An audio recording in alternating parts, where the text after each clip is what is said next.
over the weekend about the Florida linebacker Antonio Morrison, who was arrested for barking at a police dog. Well, the state attorney's office has dropped the misdemeanor charges. Nonetheless, it was Morrison's second arrest in 4 weeks, prompting coach Will Muschamp, who was also at ESPN today, to suspend the linebacker for the season's first 2 games.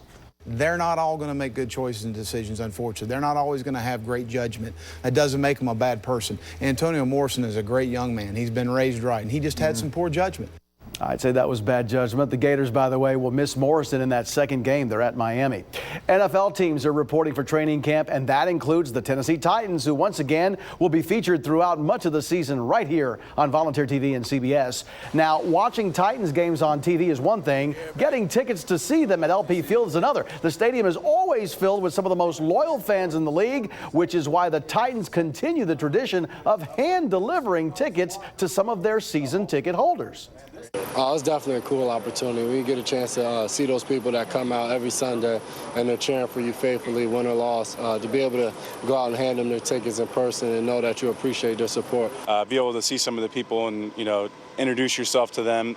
They only really get a chance to see you in helmet, so to get to meet them in person, I think it's good for us and good for them as well. The Titans report for training camp tomorrow and will hold their first practice late Thursday afternoon. NASCAR is headed to NBC with a new 10-year deal that will start in 2015 and gives the network the last 20 Sprint Cup races each season. Fox will continue to broadcast the rest of the races as part of the contract it signed with NASCAR last year. Read more about this new partnership at local8now.com. Southern League action, and the Smokies come up just short at Huntsville, losing to the Stars by a score of 6-4 tonight.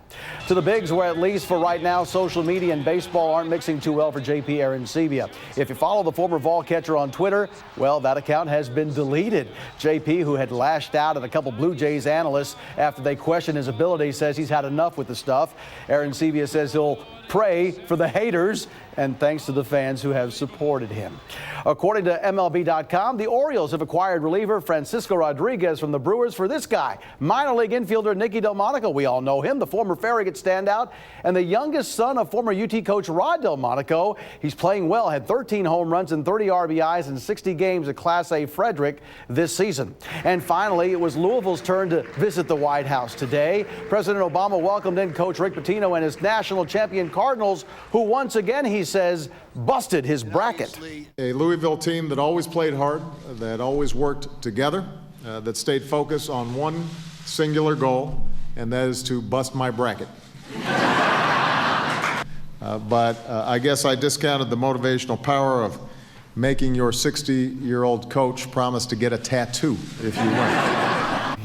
He got that tattoo. He did. He delivered. And when also talking today, Rick Pitino said jokingly that all the guys were a little upset that Michelle Obama, the first lady, was not there. They all wanted to see her too, but they had a good time up there. That was good stuff. Yeah. All right, Rick, thanks. You bet. All right, we'll be right back with the last check your forecast. Stay with us.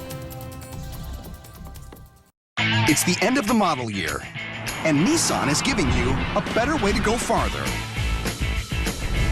More ways to see. And a smarter way to move your stuff. And now, only Nissan can give you the bottom line on all of it. With 0%